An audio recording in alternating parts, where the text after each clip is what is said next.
Well, a very good evening, and thanks for clicking on to the Friday edition of Vogan's European Outlook.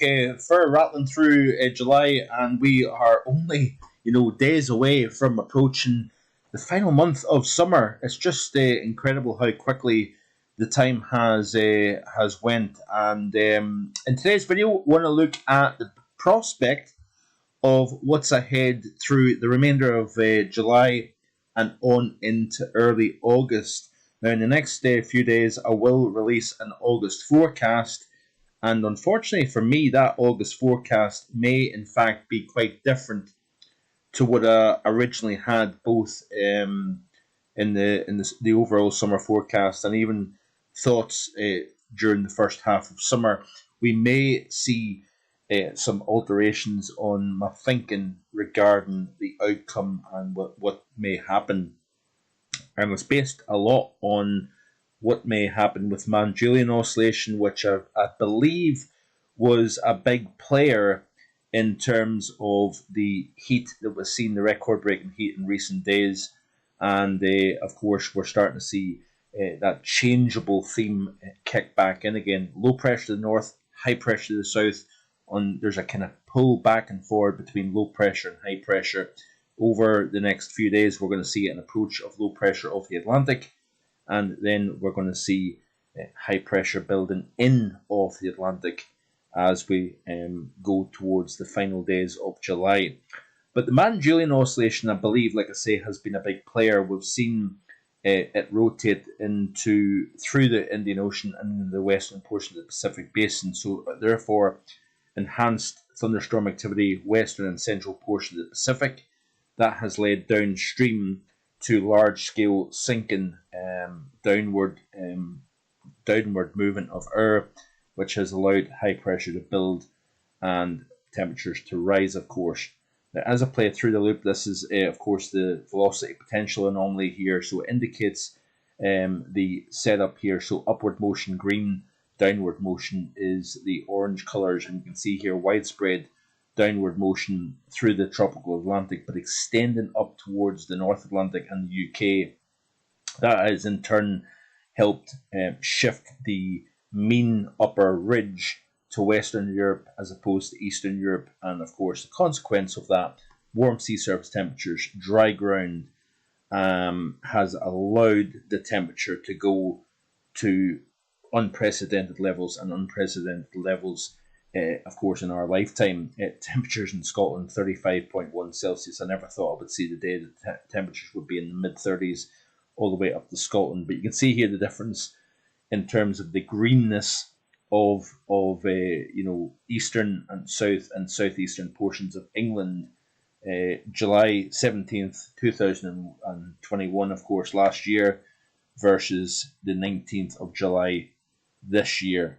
And it's just an incredible difference, and incredible how much of an influence this dry, baked ground has on the atmosphere and, of course, the temperature. But as you can see here, according to the GFS ensemble, this is the setup with the Julian oscillation that helped produce that incredible heat wave across Western and Central Europe.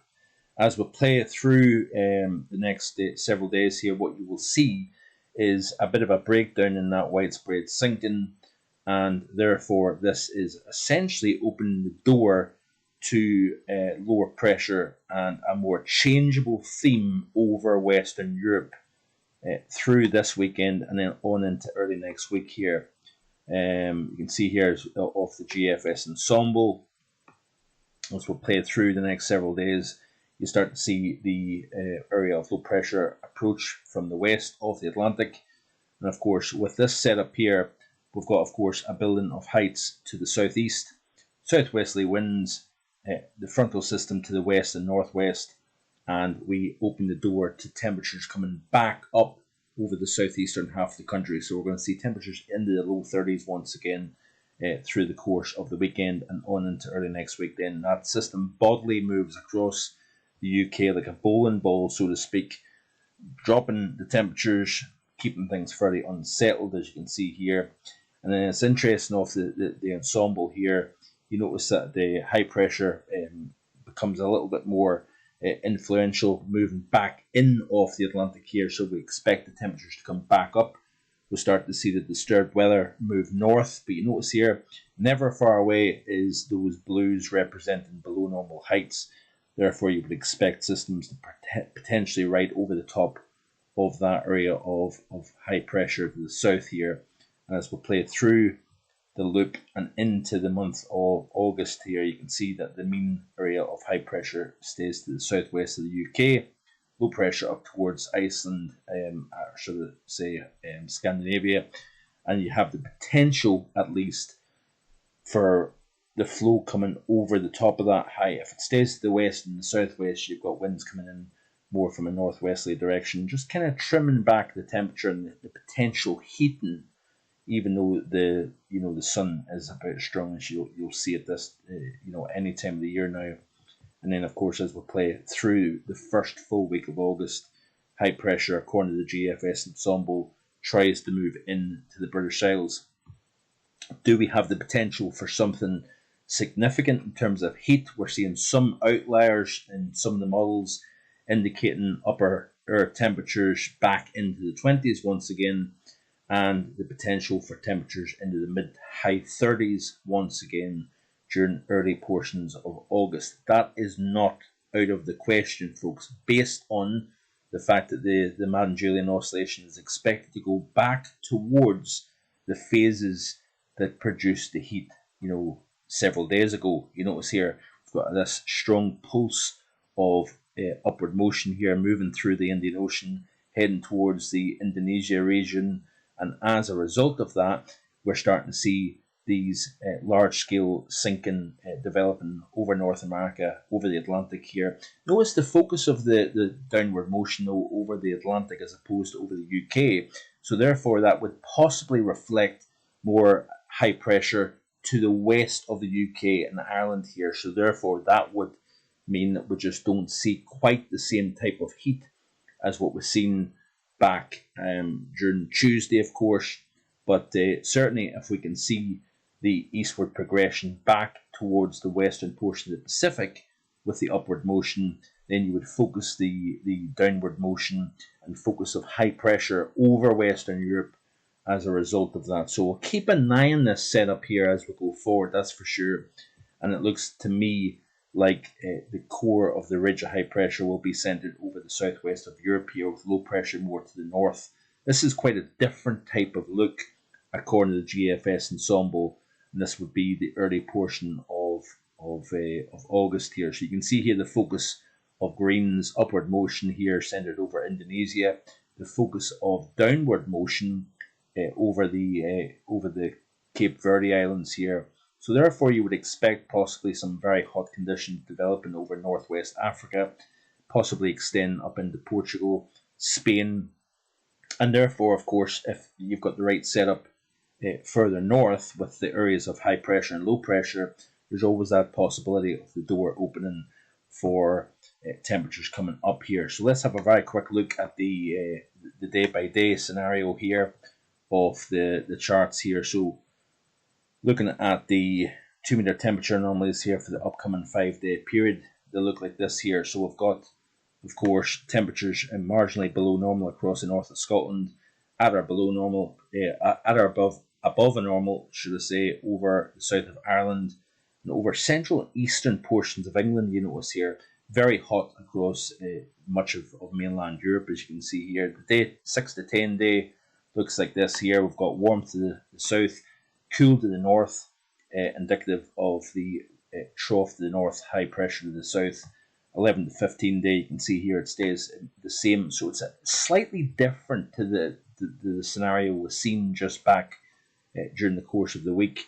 And but I think there is the room for some surges of significant heat lifting northwards into the British Isles as we go into the month of August here. So we'll have a look very quickly here at the GFS. This is the 850 temperatures. You can see here as we push towards the second half of the weekend, we've got some very warm temperatures at 850 over Iberia, over the south of France. They kind of push slightly up ahead of the frontal system moving in off the Atlantic. So we've got those temperatures back into the 30s once again across the southeast. Then it gets kicked out of the way with that system bodily moving across the UK. And then if you notice here, we've got this southward plunge of cooler air from the north here. So that just restricts the amount of daytime heating. But of course, you can still, with sunshine at this time of year, get quite comfortably into the 20s, even with the 850 temperatures fairly cool. And then you see this battleground, so to speak. We've got these more waves of very hot conditions trying to move from Africa up into the south and central portions of Europe here. You notice that. But we've got this back and forth once again. So low pressure gathering more to the north, high pressure to the south, and we've got this kind of back and forth battle, so to speak, between air masses here. But you notice here, it always kind of tries to push to the north. We've always got that kind of deflection off the Atlantic and off low pressure to the north here. But look at that there. This is Saturday the 6th of August here. Very hot conditions across much of Europe. Trying to move up towards the UK. It's getting deflected by an area of low pressure to the north of Scotland here. But there's always that possibility of some of that heat lifting north. All you need to do is see that area of low pressure move away. The door's open. We're back to seeing some extreme warmth once again here. So we can't rule anything out as we go forward here. So thanks for watching. I do appreciate it. Please like, share, and if you haven't already done so, hit that subscribe button and stay up to date. Thanks for watching. Enjoy the rest of your Friday. Bye for now.